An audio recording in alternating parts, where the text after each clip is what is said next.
Hello प्यारे दोस्तों, स्वागत है आप सबका 23वां टेस्ट आर्ट एंड कल्चर में राजस्थानी भाषा और बोलियां। तो बात कर लेते हैं फटाफट से क्या आंसर है कौन से क्वेश्चन का। सबसे पहले जो क्वेश्चन दे रखा है अपने सामने वो दे रखा है, पीलों की बोली किसे कहा जाता है। ये तो यहाँ पर जो बागड़ी शब्द लिखा हुआ है इसी को हमने नोट्स में पढ़ा था, और ये है जो भीलों की बोली कही जाती है, बागड़ी। नेक्स्ट है दादू पंथ का अधिकांश साहित्य है वो, तो दादू दयाल है जयपुर से रिलेटेड है, तो ढूंढाड़ी में मिलेगा ये। राजस्थान के दक्षिण पूर्वी भाग में किस बोली का प्रचलन है, तो इस तरह से अगर हम बात करें तो कौन सा भाग आएगा। देखो, दक्षिण मतलब कि ये हो गया, और पूर्वी यानी ये वाला क्षेत्र है। वैसे पूरे राजस्थान पे मार्ग सा हो गया है थोड़ा सा, अगर हम बात करें तो ये वाला क्षेत्र दक्षिण पूर्वी के अंतर्गत आएगा। इस तरह से जब हम डिवाइड करेंगे इसको तो यहाँ पर जो क्षेत्र है वो कौन सा है, हाड़ौती क्षेत्र है, यानी कि सही उत्तर हो गया अपना पहला ही ऑप्शन। वीर रस में डिंगल काव्य की रचना का श्रेय कौन सी राजपूत जाति को है, तो यहाँ चारण भाट सही आएगा। और एक इससे पहले वाले पेपर में हमने देखा भी था कि कौन सी बोली है, तो वो डिंगल है। पेपर में देखा था कि अपना जो मॉडल पेपर फर्स्ट था उसमें ये क्वेश्चन था, तो यहाँ से आपने सही कर लिया होगा वैसे, चारण व भाट। फिर पांचवा क्वेश्चन है, सोडवाड़ी, पाटवी, रतलामी, उमठ आदि की उपबोलियां हैं, आदि मुख्य उपबोलियां हैं। तो ये शब्द हैं जो समझ में आ गया होगा आपको बहुत अच्छे से। नमकीन भी होती है इस नाम की। और रतलाम मतलब कि मध्य प्रदेश, एमपी की बात हो रही है, तो एमपी वाले क्षेत्र में इस साइड में जो कौन सा क्षेत्र पड़ता है अपना, तो ढूंढाड़ नहीं है, मारवाड़ नहीं है, मेवात नहीं है। सही आंसर आ जाएगा मालवी, और दूसरा जो ऑप्शन है वो इसमें सही उत्तर है। ग्रियर्सन ने बागड़, डूंगरपुर, बांसवाड़ा में बोली जाने वाली बोली को क्या कहा है, उसी ने ये नाम लिया था, शब्द काम में लिया था। भील क्षेत्र, भील जनजाति के लोग निवास करते हैं, इस कारण ये शब्द है जो काम में लिया था ग्रियर्सन ने। नेक्स्ट है सातवां प्रश्न, निमाड़ी और रांगड़ी। तो निमाड़ी और रांगड़ी हैं वो भी मालवी से रिलेटेड ही हैं, याद रखना। पटवार 2011 में आया हुआ क्वेश्चन। नेक्स्ट है राजस्थान बोलियों का सर्वप्रथम वर्गीकरण करने वाले विद्वान कौन थे, तो जॉर्ज ग्रियर्सन है। जॉर्ज ग्रियर्सन ने 1912 में एक अपनी बुक पब्लिश की थी, और लिंग्विस्टिक सर्वे ऑफ इंडिया इस नाम से, और उसमें वर्गीकरण किया था। और वर्गीकरण में 5 ऐसे प्रकार भाग बताए थे उन्होंने, 5 क्लासिफिकेशन में 5 टाइप ऑफ लैंग्वेज रखा था राजस्थान का, तो ये थोड़ा सा आप ध्यान रख सकते हैं। विद्वान का नाम जॉर्ज ग्रियर्सन है। पुस्तक का नाम है लिंग्विस्टिक सर्वे ऑफ इंडिया, याद रख लेना, लिंग्विस्टिक सर्वे ऑफ इंडिया। अंग्रेजी में थी इस कारण नाम है जो अंग्रेजी में है। और कितने प्रकार बताए थे राजस्थान में बोलियों के, तो 5 प्रकार बताए थे। आगे है राजस्थानी भाषा दिवस कब मनाया जाता है, क्या बात है, बढ़िया प्रश्न है। आपको याद रखना 21 फरवरी राजस्थानी भाषा दिवस। बढ़िया, क्या मुझे लग रहा है इंपॉर्टेंट है, इसको याद रखना, आप स्टार लगा के रखना इस पे, या नोट्स में कहीं ऐड करना। आगे हैं, क्योंकि ये क्यों नोट्स में ऐड करके रखना है, क्योंकि आजकल थोड़ी सी ऐसी चर्चा चली हुई है अखबारों में, थोड़ा सा माहौल सा है राजस्थानी भाषा का, उस हिसाब से प्रश्न भी आ सकता है। 10वां क्वेश्चन है, तोरावाटी बोली प्रचलित है, तो ये है जो नीम का थाना क्षेत्र है सीकर का, वहीं जो नदी बहती है कांतली उसका बहाव क्षेत्रीय तोरावाटी कहलाता है, इस हिसाब से नीम का थाना सही है। झुंझुनू है, झुंझुनू के अलावा थोड़ा सा सीकर का भाग है, जयपुर का थोड़ा बहुत भाग भी आ सकता है उसमें, ऐसे मान सकते हैं। नेक्स्ट 11वां क्वेश्चन है, राजस्थान की भाषा के लिए राजस्थानी शब्द सबसे पहले कौन यूज करते हैं, तो जॉर्ज ग्रियर्सन ने यूज किया था, जॉर्ज अब्राहम ग्रियर्सन। तो याद रखना आपको, चौथा ऑप्शन इसमें सही है। राजस्थान की भाषा के लिए राजस्थानी शब्द सबसे पहले यूज किया था ग्रियर्सन ने। अभी हम बात करके आ रहे हैं लिंग्विस्टिक सर्वे ऑफ इंडिया 1912 वाली जो पुस्तक है उसमें।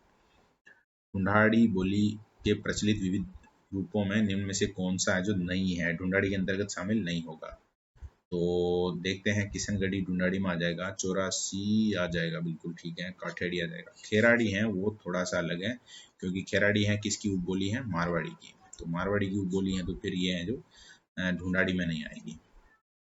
नेक्स्ट है राजस्थानी भाषा का सही विकास क्रम क्या है, ये हमने जब अब नोट्स में जो डायग्राम सा बना हुआ है, सबसे पहले जैसे पाली है, उसके बाद शोर सैनी है, उसके बाद गुर्जरी अपभ्रंश, और उसके बाद गुर्जरी अपभ्रंश के बाद जो इसका विकास होता है राजस्थानी का, तो इस क्रम में आपको याद रखना है।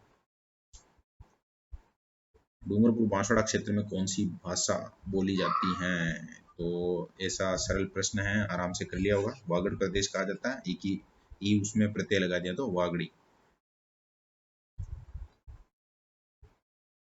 नेक्स्ट हम बात कर रहे हैं 15वां क्वेश्चन है, अहिरवाटी और मेवाती बोलियां निम्न में से किस वर्गीकरण में आती हैं? तो उत्तर पूर्वी राजस्थान है एक तरीके से, इस तरह से। अब 3 बार हम मैप की बात कर चुके हैं। ये हो गया उत्तर वाला भाग, और ये क्षेत्र हो गया पूर्व। तो उत्तर पूर्वी राजस्थानी यानी कि मेवाती अहिरवाटी बोली है जो उत्तर पूर्व में आ जाएगी। नेक्स्ट बात करते हैं, किस भाषा से राजस्थानी का उद्भव हुआ है? यहाँ तो अभी हम वो देख भी रहे थे, किसका क्या बोलते हैं क्रम है, उसमें गुर्जरी अपभ्रंश है, वो जस्ट राजस्थानी से पहले लिखा हुआ है, तो ये सही हो जाएगा। नेक्स्ट है, राजस्थान के निम्नलिखित में से किस जिले में मेवाती भाषा बोली जाती है? तो यहाँ जिलों के नाम दे रखे हैं, और मेवात मतलब अलवर का क्षेत्र आ जाएगा, तो सही उत्तर हो जाएगा चौथा। तोरावटी किसकी उपबोली है? ये हम पढ़ चुके हैं, टुंडाड़ी में आता है इसका नाम। और 19वां है, सोरठा छंद और मांड राग, ये दोनों है जो मांड राग का नाम जैसे आएगा आप समझ जाएंगे मारवाड़ी है।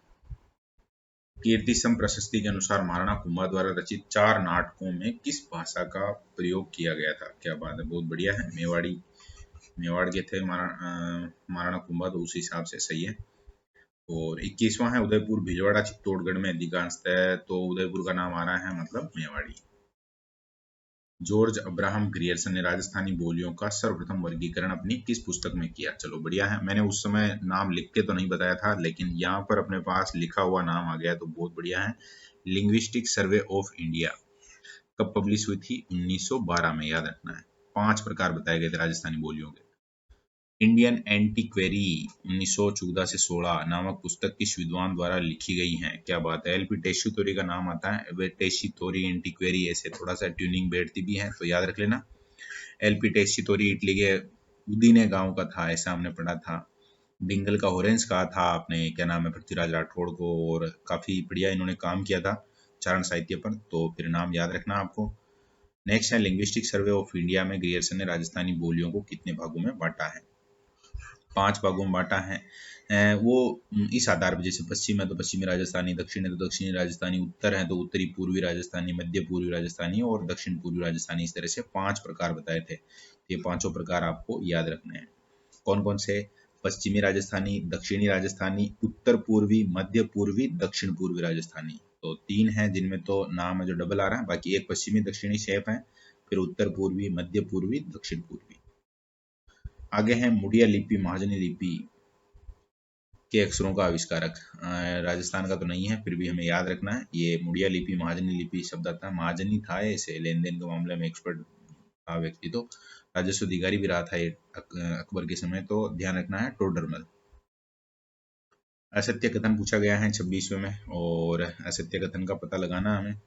डिंगल शैली में मारवाड़ी मिश्रित राजस्थानी भाषा का प्रयोग किया है, ठीक है।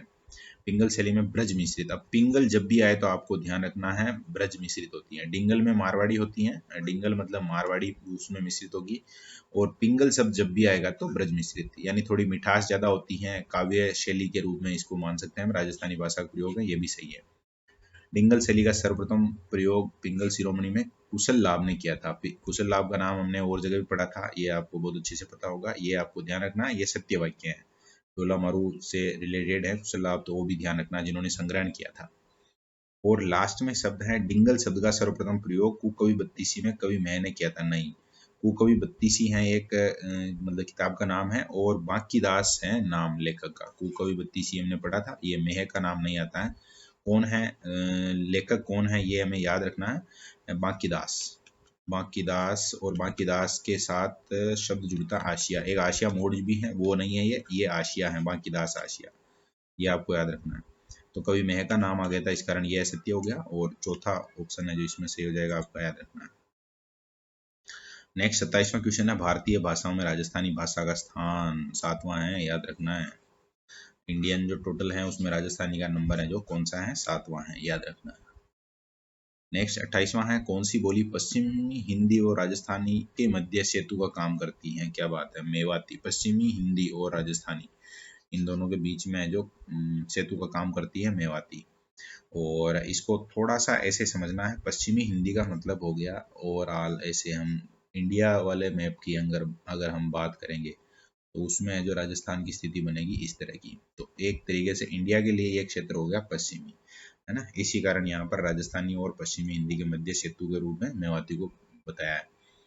निम्न में से पिंगल शैली में लिखा हुआ ग्रंथ नहीं है, मतलब कौन सा है जो पिंगल में नहीं है। तो डिंगल में यहाँ पर जैसे देखेंगे, जैसे पृथ्वीराज आसो है, थोड़ा सा कोई काव्य है इसमें भी, इसमें भी है, वंश भास्कर में भी है। राव जेतसिरो छंद है, ये डिंगल में है, डिंगल। तो थोड़ा सा ये चीजें जो ध्यान रखनी है।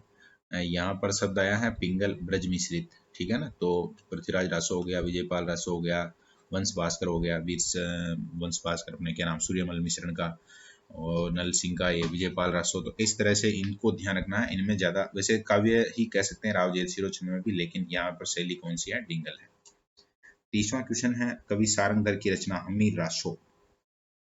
तो यहाँ पर बात की जा रही है हमीर रासो की और लेखक हैं सारंगधर। तो इसमें अहिरवाटी बोली है वो यूज की जाएगी, क्योंकि मारवाड़ के नहीं थे ये हमीर रासो। कौन से रासो हैं, तो हम बात करेंगे तो सवाई माधोपुर वाला क्षेत्र है, तो निश्चित रूप से अहिरवाटी इसमें आएगा। नेक्स्ट 31 नंबर पे जो क्वेश्चन है, असत्य कथन पूछा गया है। और असत्य कथन देखना है हमें। देखो पहला है, मीरा के अधिकांश पद मारवाड़ी बोली में हैं, बिल्कुल सही है, क्योंकि ये नागौर में पली बड़ी थी तो इस हिसाब से थोड़ा सा उसका प्रभाव है। महाराणा कुंभा की रचना है मेवाड़ी, बिल्कुल सही है। दयाबाई सहजोबाई मेवाती, सही बात है।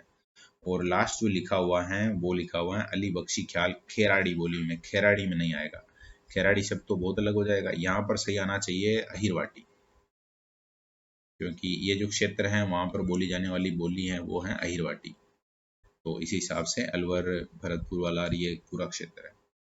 नेक्स्ट है 32 नंबर, और यहाँ पूछा गया निम्न में से मारवाड़ी की उपबोली नहीं है, मारवाड़ी की उपबोली नहीं है पूछा गया है। तो ये तो मालवी की हैं, अभी हम पढ़ के आए हैं। बाकी टटकी, खेराड़ी, ठाटी ऐसे जो नाम है ये मारवाड़ी की उपबोलियों के हैं, ये याद रखने हैं आपको। नेक्स्ट है इंद्रगढ़, बूंदी और शाहबाद किशनगंज में कौन सी बोली बोली जाती है। तो 12 का नाम आया है, बूंदी का नाम आया है, तो हाड़ौती यहाँ से हो जाएगा। नेक्स्ट क्वेश्चन है अपना, निमाड़ी बोली राजस्थान के किस क्षेत्र में बोली जाती है। तो निमाड़ी मालवी की उपबोली है, मतलब दक्षिणी से हो जाएगा, पहला सही है।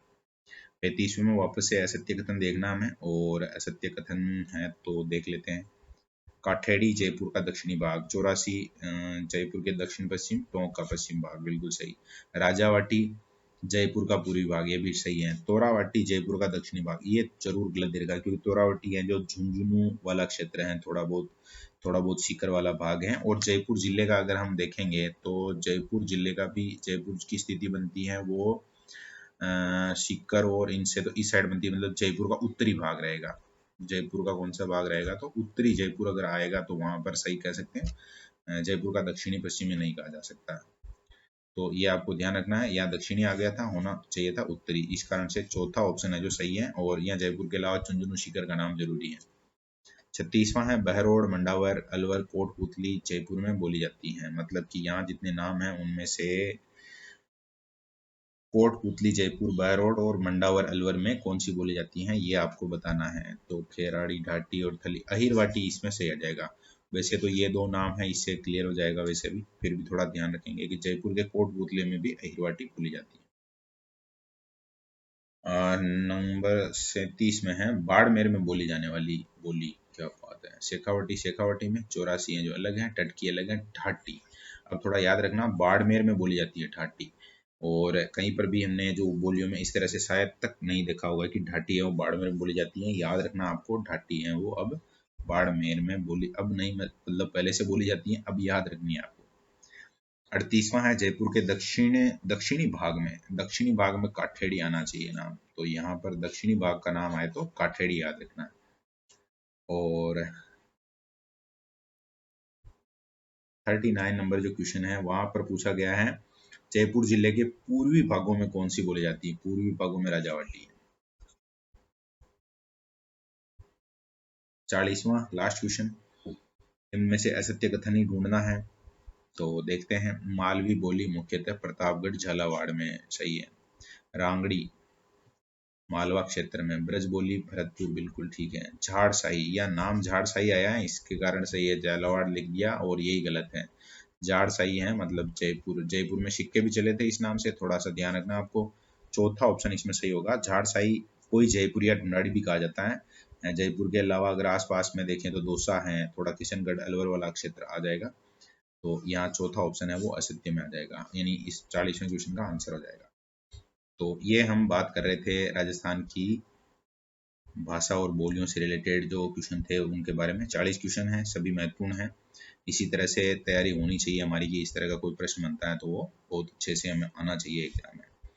अब आगे हम बात करेंगे यहाँ पर जो नेक्स्ट टॉपिक है अपना, राजस्थान के प्रमुख साहित्यकार और पुस्तकें। ये अपना जो 24 नंबर का टेस्ट है उस टेस्ट का पेपर है, और यहाँ पर भी हमें बात करनी है। टोटल 40 क्वेश्चन हैं जिनके आंसर देखने हैं। तो 24वां पेपर है, इसकी शुरुआत करते हैं। सबसे पहला क्वेश्चन है, सर्वप्रथम राजस्थानी भाषा का शब्दकोश किनके द्वारा तैयार किया गया था? तो राजस्थानी भाषा की मसाल के नाम से इनको जाना जाता है, मशाल कहा जाता है एक तरीके से, मतलब बहुत बढ़िया काम इन्होंने इस लेवल पर किया था। तो राजस्थानी भाषा की मसाल सीताराम लालस। अब लालस शब्द दो जगह आया है, थोड़ा आपको ध्यान रखना है।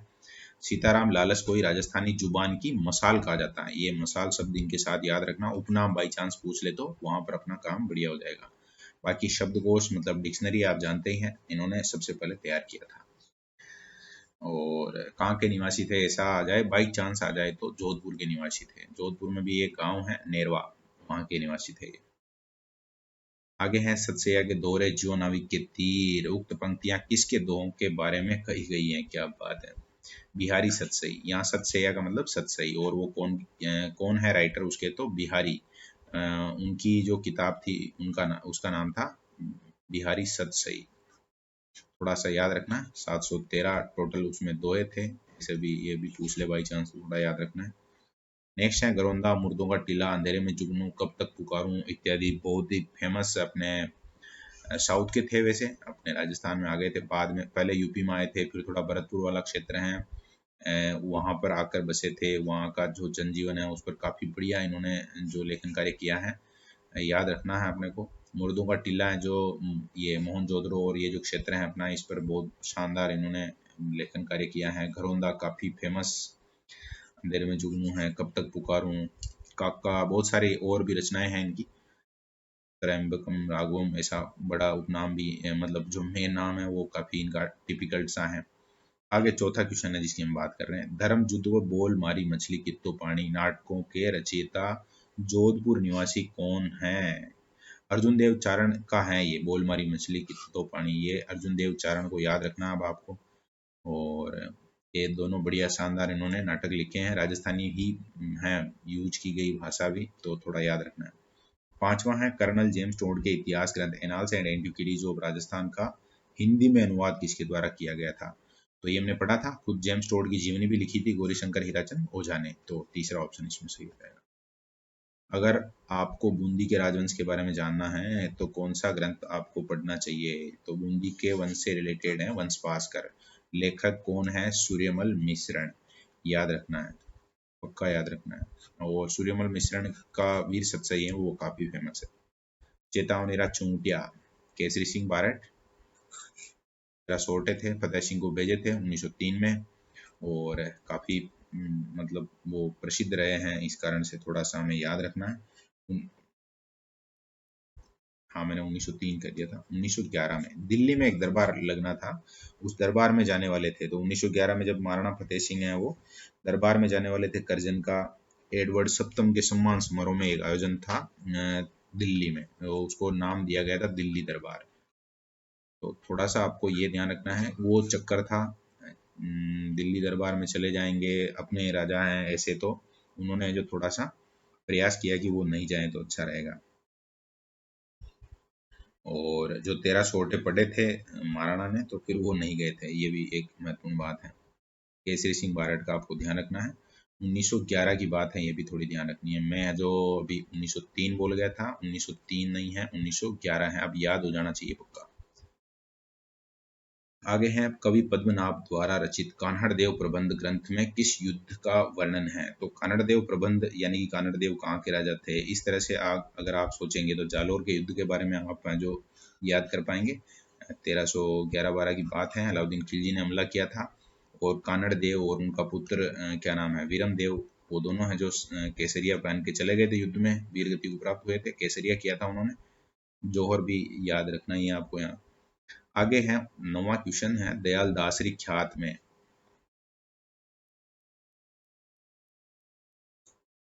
दयाल दासरी ख्यात में निम्न में से किस रियासत के शासकों का वर्णन है। तो दयाल दास के बारे में हम जानते हैं कि दयाल दास ने जो बीकानेर जो रियासत है उसके बारे में वर्णन किया है, तो पहला ही ऑप्शन इसमें सही हो जाएगा।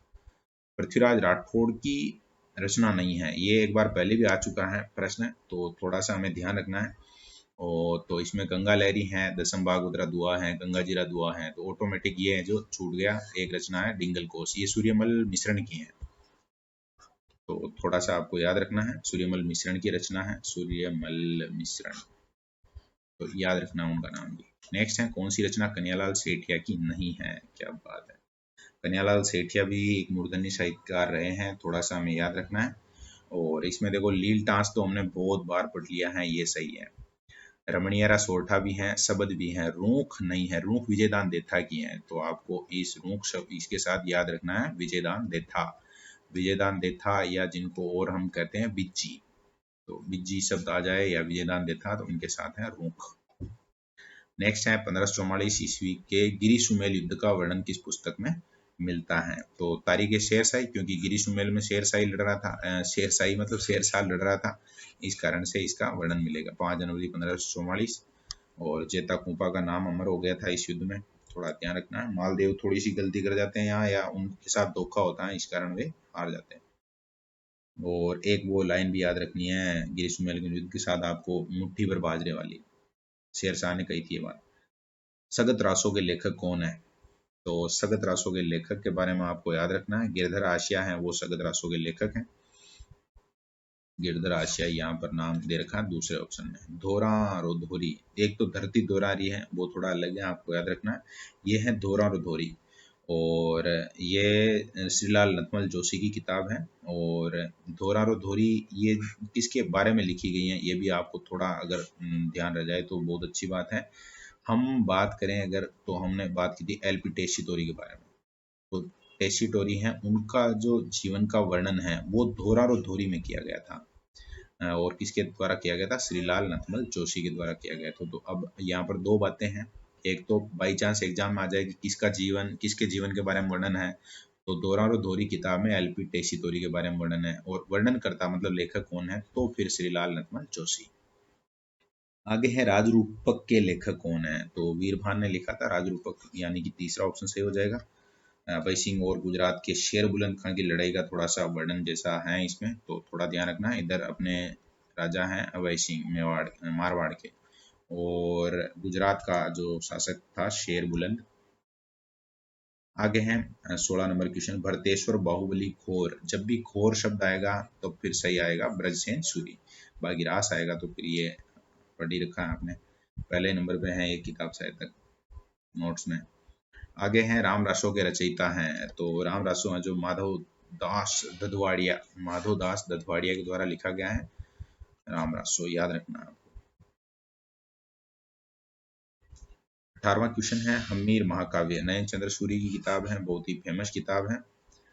कन्हैयालाल सेठिया को उनकी किस कृति के लिए सूर्यमल मिश्रण शिखर पुरस्कार मिला था। तो कन्हैयालाल सेठिया की एक रचना है, नाम है उसका सबद, तो ये जब उन्होंने लिखी थी रचना तो उसके बाद उनको ये पुरस्कार प्राप्त हुआ था। वैसे थोड़ा टफ सा क्वेश्चन बन जाता है इसे, लेकिन आपको याद रखना।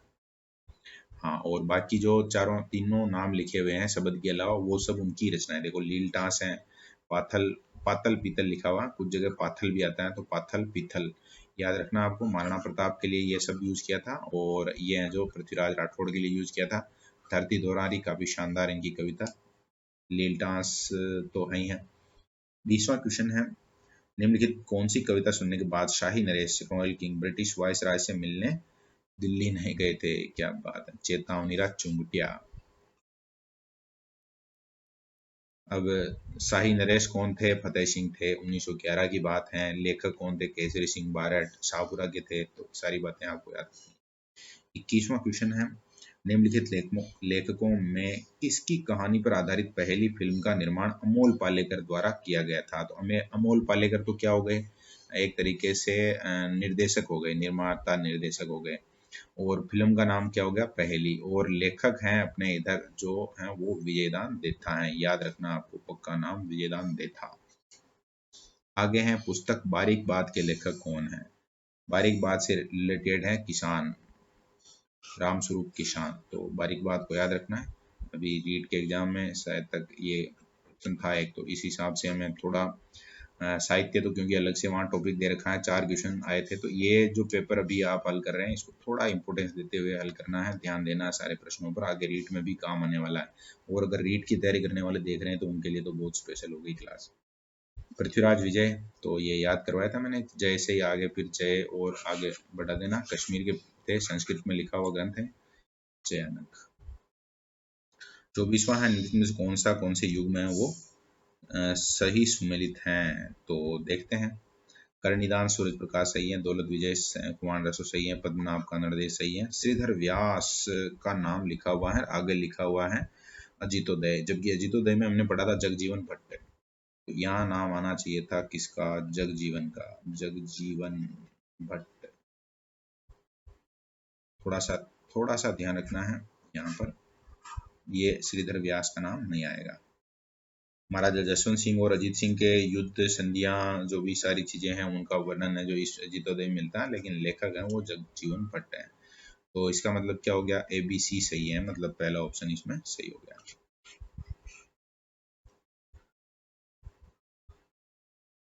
आगे बढ़ते हैं, आगे है क्वेश्चन, ढाणी का आदमी जय सिंह नीरज, ढाणी का आदमी जय सिंह नीरज याद रखना है, दूसरा ऑप्शन इसमें सही हो जाएगा। और नेक्स्ट हमें क्या करना है, वो असुमेलित छांटना। श्रीधर रणमल सही है, नरपति नाल विशलदेव रासो, अल सिंह विजयपाल रासो, कर्णिदान वीर भायण, वीर मायण नहीं है, ये गलत दे रखा है यहाँ पर जी, बादर ढाडी की है वीर मायण, तो बादर ढाडी। तो यहाँ पर ये जो चौथा ऑप्शन है वो असुमेलित है या असंगत है। क्या याद रखना है? बादर ढाडी याद रखना है। पहले वैसे इस किताब का नाम ही अलग था, बादर ढाडी की निशानियां या ऐसा कुछ नाम था, लेकिन बाद में जो इसको वीरमायण कर दिया गया था। सूर्यमल मिश्रण द्वारा रचित नहीं है। जो भी महत्वपूर्ण लेखक हैं उनका एक इस तरह का प्रश्न पूछा गया है, थोड़ा सा हमें ध्यान रखना है। यहाँ पर अपने पास जैसे वीर सतसई हैं, बिल्कुल सही है, राम रंजाड़ भी हैं, छंदोमयूख हैं, ललित ललाम है वो मतीराम के हिंदी साहित्य के बहुत ही फेमस लेखक रहे हैं मतीराम, और उनकी प्रसिद्ध रचना है ललित ललाम। तो ये थोड़ा सा ध्यान रखना है। वैसे ललित ललाम है राजस्थानी में नहीं है, ब्रज में है, आपको याद रखना है ये भी। तो सही उत्तर कौन सा हो गया? दूसरा। नेक्स्ट है सुमेलित नहीं है ही पूछा गया है, सुमेलित कौन सा नहीं है देखते हैं। बोल भार मल्ली सत्य प्रकाश जोशी हैं, यहाँ तो गलत दे रखा है, यानी पहला ही ऑप्शन यहाँ पर सही है। यादवेंद्र शर्मा चंद्र का नाम नहीं आएगा, किसका नाम आएगा? सत्य प्रकाश भारद्वाज। और ये प्रश्न आपने सही कर लिया होगा, क्योंकि ये प्रश्न हमने जब ये अपना क्या बोलते हैं साहित्य पढ़ा था उस समय टेस्ट में ये क्वेश्चन दिया था मैंने, और उसमें थोड़ा सा अभी मैं खुद ही कर गया हूँ गड़बड़, मतलब मैंने ये नाम दिया था सत्य प्रकाश भारद्वाज नाम दिया था, जबकि ये जो होना चाहिए था सत्य प्रकाश जोशी होना चाहिए था।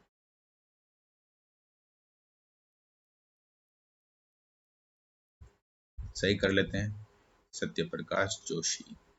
और भारद्वाज सर के कारण है जो ये नाम मुझे लगा था कि थोड़ा ध्यान रखना चाहिए हमें, बाई चांस आ जाए। बाकी पागी चंद्र प्रकाश देवल की हैं, कोडम दे हैं वो मेघराज मुकुल की हैं, पग फेरो मणिमधुर।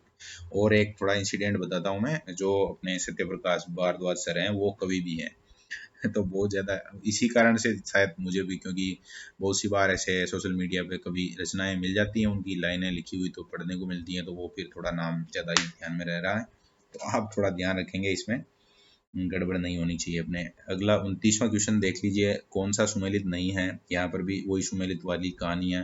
वीर विनोद श्यामल दास सही है, गोरा बादल रिबात चटमल सही है, वीर सतसई सूर्यमल मिश्रण सही है। सुजान चरित्र का नाम है वो गलत दे रखा, कृपा राम के बजाय यहाँ होना चाहिए था सुदन। सुदन ने लिखा था, सुजान सिद्धि। और 30वां क्वेश्चन है, 30वें में है फाट का जंजाल, शिवचंद भरतिया की है। फाट का जंजाल लेखक हैं वो, बहुत बढ़िया नाटक है ये फाट का जंजाल, शिवचंद भरतिया। वैसे आधुनिक में अपने पास यहाँ राजस्थानी में जो सबसे पहले नंबर के नाटक की बात करें, चाहे उपन्यास की बात करें, शिवचंद भरतिया का नाम ही आता है। निम्नलिखित में से असुमेलित छांटना है कि 30वें में भी वापस आपको असुमेलित ही छांटना है।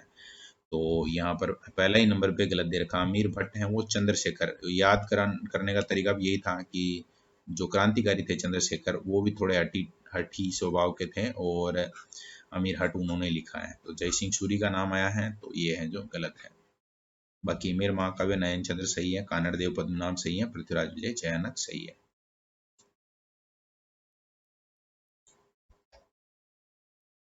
नेक्स्ट है राजविलास की रचना किसके द्वारा की गई थी। राजविलास हैं जो कवि मान द्वारा लिखी गई है, तो मान नहीं आ जाएगा यहाँ पर।